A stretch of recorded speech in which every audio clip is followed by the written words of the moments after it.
Hello friends, welcome to MK triple S स्पर्धा YouTube channel. सुरू करूयात आपला आजचा पेपर. पहिली न्यूज काय होती की जनविश्वास 2.0 is all about trust based compliance. जसं आपल्याला माहिती आहे की गव्हर्नमेंटने काय केलं होतं 2023 मध्ये एक जनविश्वास अमेंडमेंट प्रोव्हिजन ऍक्ट जो होतं 2023 केलं होतं. त्याच्या अंतर्गत कशासाठी केलं होतं हे की कसं होतं की बरेच वेळेस जे छोटे बिझनेसमॅन असतात, शॉपकीपर्स वगैरे असतात, त्यांच्याबरोबर कसं होतं की छोट्या छोट्या टेक्निकल गोष्टींसाठी किंवा छोट्या-छोट्या फायनान्शियल गोष्टींसाठी जे आहे ते कंप्लेंट्स वगैरे होतात. मग ती गोष्ट ज्युडिशरीकडे जाते. मग ती जी गोष्ट होती की त्याच्यामध्ये सोल्युशन मिळण्याऐवजी जे काय होतं की एक लूप तयार होतं की कंटिन्युअसली त्याच चक्करमध्ये त्याच्यामुळं बिझनेसमॅन्स जे आहेत ते छोट्या-छोट्या गोष्टींसाठी ना बिझनेस ग्रो करू शकतात आणि आपली जी ॲडमिनिस्ट्रेटिव्ह सिस्टम असेल ती सुद्धा त्याच्यामध्ये गुंतून पडती. त्याचा फॉलोअप घ्या, त्याला सॉल्व्ह करायचा ट्राय करा, त्याच्याविरुद्ध कंप्लेंट गोष्टी. त्याच्यानंतर ज्युडिशरीवरती सुद्धा एक ओव्हरबर्डन तयार होतं. त्याच्यामुळं काय केलं गेलंय की ह्या ज्या गोष्टींकडे आहे आणि परत या गोष्टींमुळं कसं व्हायला लागलं, की शॉपकीपर, बिझनेसमॅनचा जो आहे तो गव्हर्नमेंटवरती, ॲडमिनिस्ट्रेशनवरती एक विश्वास उठायला लागला होता, की इंडियन जे एन्व्हायर्नमेंट आहे ते बिझनेस फ्रेंडली नाहीये. ते ईज ऑफ डुइंग बिझनेस नाहीये. त्याच्यानंतर जी गव्हर्नमेंट सिस्टम वगैरे आहे, ते टॅक्समधून वगैरे बाकीच्या गोष्टींमुळे फक्त लुटते वगैरे. हा जो एक एन्व्हायर्नमेंट आहे ते तयार व्हायला लागलं होतं बिझनेसमॅन्स आणि त्याच्यामध्ये. मग ते दूर करण्यासाठी गव्हर्नमेंटनी काय केलं, एक जनविश्वास ॲक्ट तयार केला होता. ज्याच्यानंतर काय केलं जाईल, हे जे छोटे-छोटे इश्यूज असतील, ते एक कंप्लायन्स थ्रू काही गोष्टी ज्या असतील सोल्युशनमधून जे आहे ते सॉल्व्ह केले जातील. जेणेकरून ज्युडिशरीकडे जाण्यामध्ये त्याचा जो आहे, ते केले ज्युडिशरीकडे जावं लागू नये. त्याचबरोबर याच्यामध्ये काय केलं, की मायनर जे बिझनेस रिलेटेड ऑफेन्सेस असतात त्यांना डिक्रिमिनलाईज केलं. जेणेकरून काय व्हावं, की इंडियाचा जो आहे, की ईज ऑफ डुइंग बिझनेस आहे, तो अप्रोच जो आहे त्याला एन्हान्स करता यावा. मी ह्याच गोष्टीशी रिलेटेड जे आहे, तुम्हाला मेन्समध्ये क्वेशन विचारला जाऊ शकतो जीएस-3 मध्ये, की ह्या गोष्टीला आतापर्यंत किती सक्सेस आलंय? जनविश्वास 2.0 जो आहे, ते अजून काय-काय गोष्टी ज्या आहेत, त्या अचीव्ह करू शकतं, ही गोष्ट झाली. त्याच्यानंतर मग ह्याला चॅलेंजेस काय-काय येऊ शकतात? जर तुम्ही कंप्लीटली छोट्या-छोट्या गोष्टींना डिक्रिमिनलाइजच करायला लागले, तर मग असं होईल का, की शॉपकीपर्स वगैरे असतील, की छोट्या गोष्टींकडे जे आहे ते इग्नोर करायला लागतील, त्यांना जास्त सिरियसली घेणारच नाही. की गव्हर्नमेंटच जर आहे ती कॉम्प्लायन्सकडे जास्त बघायला लागली, की अ, छोट्या-छोट्या गोष्टींना इग्नोर करायला लागली, तर मग त्या बाबतीत चॅलेंजेस काय येऊ शकतात? याच्यावर प्रश्न येऊ शकतो मेन्सला. पुढचं आर्टिकल होतं, की the other side of sports mastering manufacturing. आता आपल्याला माहिती आहे, की भारतामध्ये काय होतं, की स्पोर्ट्सचं जे कल्चर आहे ते हळू वाढायला लागलं. अजून पण जरी पाहायला गेलं तरी मेजर जो पोर्शन आहे 70-80% असेल, तो क्रिकेटनीच आहे. म्हणजे त्याचीच फॅन फॉलोइंग जास्त आहे. त्याला स्पॉन्सर जास्त भेटणार, ब्रॉडकास्टर वगैरे. क्रिकेटलाच जास्त हे त्याच्यामुळेच जे आहे ते क्रिकेटवरती जास्त जे आहे आपलं स्पोर्ट कल्चर ते जास्त अजून पण डिपेंडंट आहे. पण आता हळू-हळू काय लागलं व्हायला लागलं क्रिकेटमध्ये सुद्धा जे आधी मेन्स क्रिकेटला जास्त वेटेज होतं. पण हळू-हळू वुमेन्स क्रिकेट सुद्धा वरती यायला लागले. वुमेन्स क्रिकेटनी वर्ल्ड कप जिंकल्यानंतर त्यांची WPL वगैरे या गोष्टी असून जे आहेत, ते वुमन एम्पॉवरमेंटसाठी सुद्धा एक स्पोर्ट काम करतं. त्याचबरोबर ऑलिम्पिक जे असेल, ऑलिम्पिकमधलं आपलं जे प्रदर्शन आहे ते सुधारायला लागलंय. ज्या गोष्टींमध्ये किंवा ज्या स्पोर्ट्समध्ये आधी आपण तेवढे खेळत नव्हतो किंवा तिथं मेडल्स वगैरे नव्हते माशा ह्याच्यात जसं की जॅव्हलिन थ्रो वगैरे असेल, ज्याच्यामध्ये नीरज चोप्रा यांनी गोल्ड मेडल जिंकलं होतं. मग त्या स्पोर्ट्सकडे सुद्धा जो आहे तो कल वाढायला लागलाय. त्याच्याकडे जे आहे पब्लिकचं जे आहे ते लक्ष जायला लागलंय. मग फुटबॉल वगैरे असेल. ही गोष्ट एक झाली, की त्याची फॅन फॉलोइंग वाढणं, त्याला पब्लिक बेस भेटणं ह्या गोष्टी वाढायला लागल्यात. पण त्याच्यामध्ये अजून एक गोष्ट असते, की हे जे स्पोर्ट्स कल्चर जे वाढायला लागले, त्याला सपोर्ट करण्यासाठी जे एक मॅन्युफॅक्चरिंग पाहिजे, इन्फ्रास्ट्रक्चर पाहिजे, त्याच्यामध्ये इंडिया कुठे स्टँड करतो ती एक गोष्ट झाली. आता हे जे मॅन्युफॅक्चरिंग असतं ना, त्याचा एक इश्यू काय मेजरली, की भारतामध्ये जे स्पोर्ट्स इक्विपमेंट वगैरे होतात ना, ते मेजरली जिओग्राफिकली कॉन्सन्ट्रेटेड आहेत आणि ऑपरेशनली फ्रॅगमेंटेड आहेत. म्हणजे जलंधर झालं पंजाबमध्ये, उत्तर प्रदेशमध्ये मेरठ. ह्याच्यामध्येच मोर दॅन 80% जे आहे डोमेस्टिक मॅन्युफॅक्चरिंग ती मेजरली इथंच केली जाते. याच्यामुळे काय होतं, की बाकीच्या ठिकाणी जे आहे तिथं मॅन्युफॅक्चरिंग तेवढ्या मोठ्या प्रमाणात नाहीये आणि त्याच प्रमाणात आपण हे जरी म्हणलं हे 2 एरियाज ते सुद्धा जे आहेत ते एकमेकांपासून खूप दूर आहेत. मग अशा कंडिशनमध्ये जे आहे ते कनेक्शन नाहीये, प्रॉपरली सप्लाय चेन नाहीये. अजून बाकीच्या राज्यांमध्ये म्हणा, की मोठ्या प्रमाणात बाकीच्या स्पोर्ट्ससाठी जे आहे ते नाहीये त्याच्यामध्ये.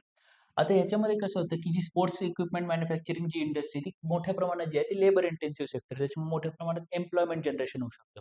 म्हणजे ॲथलीट्स तयार करण्यासाठी म्हणा, म्हणजे इन्फ्रास्ट्रक्चर तयार करण्यामध्ये, ते मेंटेन करण्यामध्ये, मग कोचेस असतील, बाकी सपोर्ट स्टाफ असेल, ह्या सगळ्यामध्ये जे आहे ते चांगला म्हणजे एक ग्राउंड लेव्हलपासून ते मोठ्या लेव्हलपर्यंत जो एक चांगला एम्प्लॉयमेंट जनरेशनचा एक तिथं मुद्दा आहे. तरी पण जे आहे तिथं आपण थोडं ना कुठं ना कुठं कमी पडतोय. मग ह्या सगळ्या ज्या गोष्टी त्या इथं आपण काम करायला पाहिजे. मग हाच जो मुद्दा आहे तो स्पोर्ट्सच्या बाबतीतला. की स्पोर्ट्स जो आहे तो इकॉनॉमीमध्ये सुद्धा कसा काम करतो किंवा कशी हेल्प करते ना, याच्यावरती तुम्हाला GS3 मध्ये प्रश्न विचारला जाऊ शकतो. तुम्हाला त्याचबरोबर एस-एमध्ये सुद्धा कामाला येऊ शकते, की स्पोर्ट्सच्या बाबतीत जे आहे, स्पोर्ट्सचं फ्युचर काय आहे इंडियामध्ये? मग याच्यामध्ये तुम्हाला एस-एमध्ये लिहायला सुद्धा आहे, की मॅन्युफॅक्चरिंग जी इंडस्ट्री त्याची, त्याच्यातून तुम्हाला जॉब सेक्टरमध्ये किंवा एम्प्लॉयमेंटसाठी सुद्धा एक मोठा रोल स्पोर्ट्स प्ले करू शकतो. पुढची न्यूज होती की why India wants fast breeder reactors. जसं आपल्याला माहिती आहे की रिसेंटली काय झालं, कलपक्कम इथं जे होतं की प्रोटोटाइप फास्ट ब्रीडर रिएक्टरची जी होती ती त्यांनी क्रिटिकॅलिटी अचीव्ह केली होती. मग याच्याबद्दल न्यूज होती. मग आता क्रिटिकॅलिटी अचीव्ह केली, त्याच्यानंतर प्रोटोटाइप फास्ट ब्रीडर रिएक्टरचे ते काय असतात, तिची भारताला गरज काय, या सगळ्या गोष्टी निर्माण होतात. आता जसं आपल्याला माहिती आहे की भारतामध्ये जे आहे ते युरेनियमचे खूप जास्त साठे नाहीये. आता युरेनियमचे खूप जास्त साठे नाहीत, त्याच्यामुळे काय होतं की आपण इम्पोर्ट डिपेंडंट आहेत अशा बाबतीत.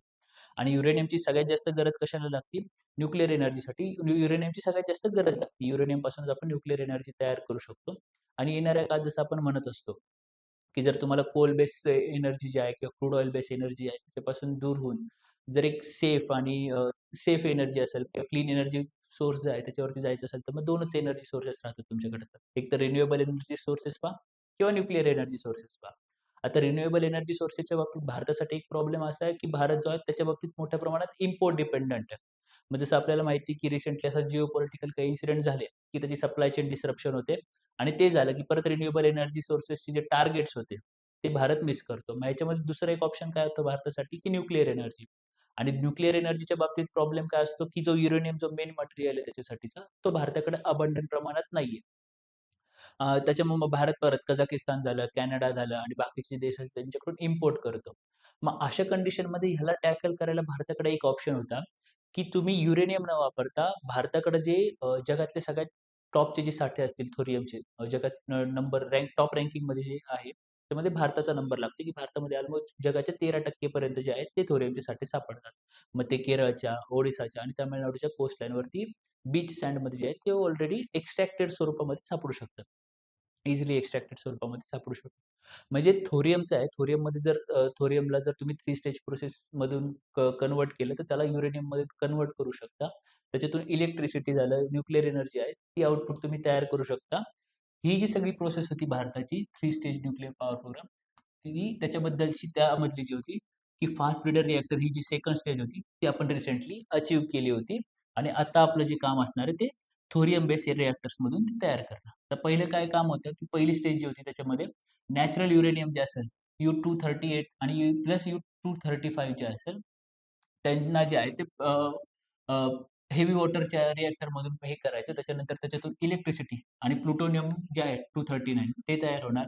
मग या प्लुटोनियम 239चं जे आहे ते स्टेज 2 मध्ये फ्युएल म्हणून यूज करायचा. मग त्याच्याबरोबर जे आहे युरेनियम 238 यूज करायचा. त्याला फास्ट ब्रीडर रिएक्टरमध्ये यूज केलं, की त्याच्यातून तुम्हाला पुन्हा एनर्जी मिळणार. त्याच्यातून युरेनियम 233 मिळणार आणि अजून जास्त प्लुटोनियम मिळणार.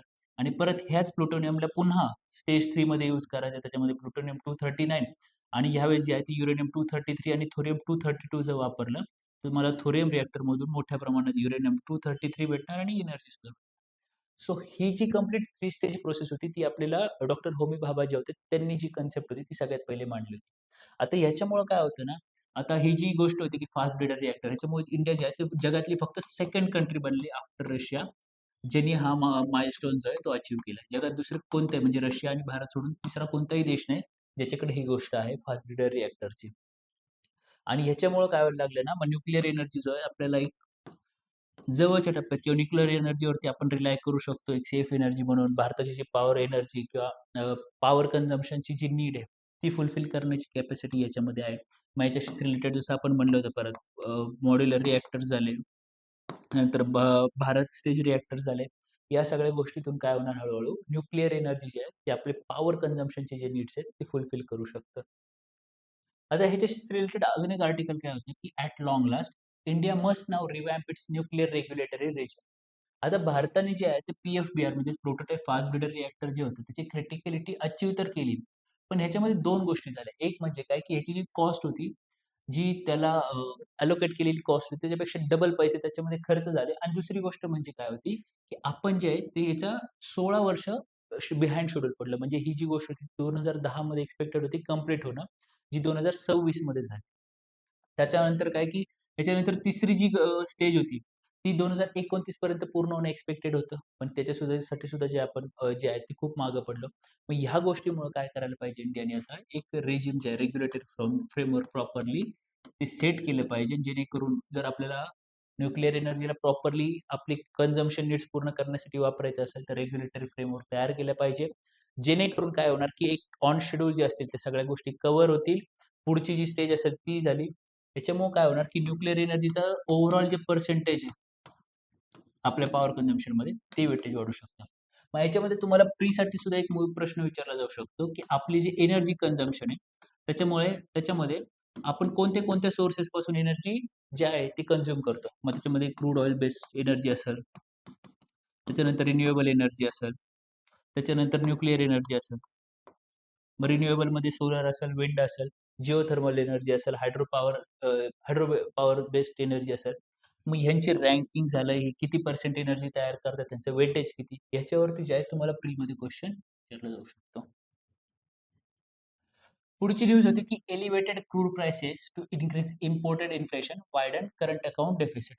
आता जसं आपल्याला माहिती आहे की कालच जे होतं डोनाल्ड ट्रम्प यांनी अनाऊन्स केलं होतं की इराण आणि युएसए मध्ये जे आहे ते सीज फायर 2 आठवड्यांसाठी सीज फायर झालेलं आहे. आणि कालच जे होतं की मॉनिटरी पॉलिसी कमिटीची एक मीटिंग झाली होती आणि त्याच्यामध्ये ते रेपो रेट जे होते ते अनाऊन्स करणार होते. आरबीआयने जे आहे ते रेपो रेट अनचेंज ठेवले होते. आता याच्यामध्ये प्रीसाठी मुद्दे काय राहतात तुम्हाला, की मॉनिटरी पॉलिसी कमिटी काय असती, ती काय-काय काम करते, त्याच्यामध्ये मेंबर्स काय? हे जे क्वेश्चन होते याच्यावरती यू-पी-एस-सीने ऑलरेडी जे आहेत ते प्रश्न विचारला होता. त्याच्यामुळे पुन्हा एकदा महत्त्वाची पडते. त्याच्यानंतर दुसरी गोष्ट म्हणजे काय, त्यांचं जे म्हणणं होतं, आपले आरबीआयचे गव्हर्नर आहेत संजय मल्होत्रा, त्यांचं म्हणणं होतं, की क्रूड प्राइसेस जे वाढले होते, त्याच्यामुळे काय होणार, आपल्या जे वरती जे आहे ते इम्पोर्टेड इन्फ्लेशन वाढणार. इम्पोर्टेड इन्फ्लेशन म्हणजे काय, की भारताच्या बाहेर काही गोष्टी अशा घडून आल्या होत्या, जिओपॉलिटिकल म्हणा, एन्व्हायर्नमेंटल म्हणा किंवा हेल्थ इमर्जन्सी अशा कोणत्याही गोष्टी असतील. अशा काही घडून आल्या होत्या ज्याच्यामुळे काय झालं होतं, की सप्लाय चेन डिस्रप्शन, आपली जी डिमांड सप्लाय होतं ते मॅच नाही झालं. याच्यामुळे भारतावरती जे आहे ते एक इन्फ्लेशन जे आहे ते लादलं गेलं होतं, की जे इम्पोर्ट जसं म्हणतो आपण बाहेरून काही गोष्ट मागवली, तर त्याला आपण इम्पोर्ट म्हणतो. तसंच हे बाहेरच्या गोष्टींमुळे जो प्रभाव होता, तो बाहेरच्या गोष्टींच्या प्रभावामुळं आपलं इन्फ्लेशन वाढलं म्हणून त्याला म्हणतो आपण इम्पोर्टेड इन्फ्लेशन. सो हे जे क्रूड प्राइसेस वाढलेत म्हणजे $60-65 पर्यंत जे होतं ब्रेंट क्रूड ऑइल ते 100च्या प्लस गेलं होतं, 111 वगैरे पर्यंत गेलं होतं. त्याचबरोबर आपल्याला रशियाकडून जे डिस्काउंटेड रेटवरती मिळत होतं ब्रेंट क्रूड ऑइल किंवा क्रूड ऑइल जे मिळत होतं, त्यांनी सुद्धा तो डिस्काउंट काढून घेतला होता. मग अशा कंडिशनमध्ये रिसेंटच्या टाईममध्ये इंडियाचा बराच जो होता खर्च, तो एक्स्ट्रा खर्च झाला होता क्रूड ऑइलवरती. मग अशा कंडिशनमुळे काय झालं, भारताला जो ऑलरेडी पैसा अलोकेट केला होता, त्याच्यापेक्षा दुसरा पैसा त्यांना तिकडे वळवावा लागला. मग तो जो पैसा होता, तो होऊ शकतं की बाकीच्या गोष्टींमध्ये इन्फ्रास्ट्रक्चर वगैरे म्हणा, कॅपिटल एक्सपेंडिचरमध्ये असेल, तो तिकडे वळवावा लागला. त्याच्यामुळे भारताची एक ग्रोथ रेट होती, त्याला कुठे ना कुठे हॅम्पर झालं. करंट इयरमध्ये जो होता, तर आपल्या इन्फ्लेशनचा रेट जो आहे, तो वाढू शकतो. ग्राउंड लेव्हलपर्यंत जर ती इन्फ्लेशन जसं आपल्याला माहिती आहे एल-पी-जीच्या सप्लायमुळं, एल-पी-जी सिलेंडर जे होते 3,000-3,000 पर्यंत मिळायला लागले होते. मग अशा कंडिशनमुळे काय झालं होतं, की ग्राउंड लेव्हलपर्यंत तिची इन्फ्लेशनची झळ पोहोचली होती. मग त्या गोष्टी झाल्या. मग बऱ्याच ठिकाणी आपण असं पाहिलं, की मायग्रंट वर्कर जे होते ते पुन्हा त्यांच्या त्यांच्या गावी गेले. मग ह्या सगळ्या ज्या गोष्टी आल्या आणि त्याचबरोबर काय झालं, भारताचा जो करंट अकाउंट डेफिसिट होता, की म्हणजे आपण जी जगाला एक्सपोर्ट करतो आणि जे इम्पोर्ट करतो त्याच्यामधलं भारताला जसं आपल्याला माहिती आहे, की इंडिया जो आहे तो नेट इम्पोर्टर आहे. मग ह्याच्यामुळे भारतावर नेहमी एक डेफिसिट असतो. तो जो डेफिसिट आहे तो जास्त वाईड होऊ शकतो. मग ह्या ज्या सगळ्या गोष्टी आहेत, ते तुम्हाला प्रीसाठी सुद्धा महत्त्वाच्या आहेत आणि मेन्ससाठी सुद्धा महत्त्वाचं आहे, की आपल्याला प्रश्न विचारला जाऊ शकतो, की how global geopolitical changes affect Indian economy किंवा affect Indian current account deficit किंवा करंट अकाउंट. याच्यावरती तुम्हाला मेन्समध्ये प्रश्न विचारला जाऊ शकतो आणि प्रीमध्ये जसं तुम्हाला माहिती आहे, की यू काय करते बऱ्याच वेळा, एक डॉमिनो इफेक्ट टाइप जे असतात ती क्वेश्चन, की रेपो रेट वाढल्यानंतर इन्फ्लेशनवरती काय होईल, की ह्याच्यावरती काय इम्पॅक्ट होईल. या टाइपचे जे प्रश्न आहेत, त्याच्यावरती सुद्धा तुम्हाला प्रश्न विचारला जाऊ शकतो. की होऊ शकतं, की डायरेक्ट एक्झाम्पल देतील, की इराणचं वॉर वाढलं त्याच्यामुळे खालीलपैकी कोणत्या-कोणत्या गोष्टीवरती इम्पॅक्ट पडतो. मग एम्प्लॉयमेंटवरती म्हणू शकतात, क्रूड प्राइसेसवरती, बाकीच्या गोष्टींवरती. सो ह्या ज्या गोष्टी आहेत, डॉमिनो इफेक्ट टाइप क्वेश्चन, ते सुद्धा तुम्हाला प्रीसाठी महत्त्वाचे. पुढची न्यूज काय होती, की India withdraws bid to host climate summit in 2028. आता काय झालं होतं, की 2023 मध्ये जे COP28 झालं होतं, त्याच्यामध्ये मोदीजींनी म्हटले होते, की COP33 जी असेल, ती इंडिया इंटरेस्टेड आहे ते इंडियाला होस्ट करायची. पण रिसेंटली काय झालं होतं, की हिंदूची न्यूज होती, की इंडियाने याच्यामधली ही जी रिक्वेस्ट होती, ती विथड्रॉ करून टाकली होती. मग याच्यामध्ये तुम्हाला माहित पाहिजे की कॉप जी आहे, भारताने आतापर्यंत कोणत्या कॉप मीटिंग ज्या आहेत त्या होस्ट केलेल्या आहेत. त्याच्यानंतर रिसेंट मधल्या ज्या कॉप मीटिंग्स आहेत त्या कुठे झाल्या होत्या, त्याच्यामध्ये काय मेजर डिसिजन झाले होते. जसं आपल्याला माहिती आहे की रिसेंटची जी COP30 झाली होती ती ब्राझीलमध्ये झाली होती. त्याच्यानंतर COP32 जी होती 2027 मधली, ती जी आहे ती इथिओपियामध्ये होणार आहे. आता इथिओपिया सुद्धा तुम्हाला महत्वाचं आहे, कारण इथिओपिया जो आहे तो ब्रिक्स कंट्री आहे. त्याच्यामुळे इथिओपियाचा जो लोकेशन वगैरे ते सुद्धा महत्वाचं आहे. मग ह्या ज्या सगळ्या गोष्टी आहेत, त्या तुम्हाला माहिती पाहिजेत. आणि COP31 जी होती, सॉरी, तुर्की आहे आणि ऑस्ट्रेलियामध्ये आहे. मग ह्या ज्या कॉप मीटिंग्स आहेत ते कशासाठी भरवल्या जातात? इंडियाने आतापर्यंत कोणते होस्ट केलेत? रिसेंटचे जे होणार आहेत त्या कुठे होणार आहेत? आणि त्याच्यामध्ये रिसेंटमध्ये कोणते मेजर डिसिजन्स घेतले गेलेत? हे जे आहेत ते एक्झामसाठी महत्त्वाचे असू शकतात. पुढची न्यूज होती की North Korea fires multiple ballistic missiles towards East Sea says Seoul. Seoul ही काय आहे? ही साऊथ कोरियाची कॅपिटल आहे. मग याच्यामध्ये तुम्हाला परत एकदा काय माहित पाहिजे, की जसं आपल्याला माहिती आहे की इराण आणि यूएसए जेव्हा वॉर झालं होतं, त्याच्यानंतर नॉर्थ कोरिया सुद्धा ऍक्टिव्ह झालं होतं आणि नॉर्थ कोरियाने सुद्धा मिसाईल टेस्ट भरपूर केल्या होत्या. मग ह्याच्यामध्ये जे आहे ते नॉर्थ कोरियाचं आणि साऊथ कोरियाचं लोकेशन माहित पाहिजे. ईस्ट सी जे आहे त्याचं लोकेशन माहित पाहिजे. त्याच्या अराउंड कोणत्या कंट्रीज आहेत ते माहित पाहिजे. तिथं कोणते मेजर स्टेट्स वगैरे काही आहे का त्या गोष्टी माहित पाहिजेत. आणि त्याचप्रमाणे तुम्हाला काही गोष्टी माहित पाहिजेत की नॉर्थ कोरिया, जसं आपण म्हणलं होतं, नॉर्थ कोरियाकडे न्यूक्लिअर वेपन्स आहे असं ते क्लेम करतात. त्यांनी जे आहे ते एनपीटीमध्ये ते सिग्नेटरी होते, पण ते त्यांनी नंतर विथड्रॉ करून टाकलं होतं. हे जे काही फॅक्ट्स आहेत नॉर्थ कोरियाबद्दल, ते आपल्याला एक्झामसाठी महत्त्वाचे असू शकतात. त्याच्यावरती प्रीमध्ये प्रश्न विचारला जाऊ शकतो. तर हा होता आजचा हिंदू पेपर अनालिसिस. अशाच व्हिडिओ पाहत राहण्यासाठी लाईक करा, शेअर करा, सबस्क्राईब करा स्पर्धा यूट्यूब चॅनल. थँक्यू.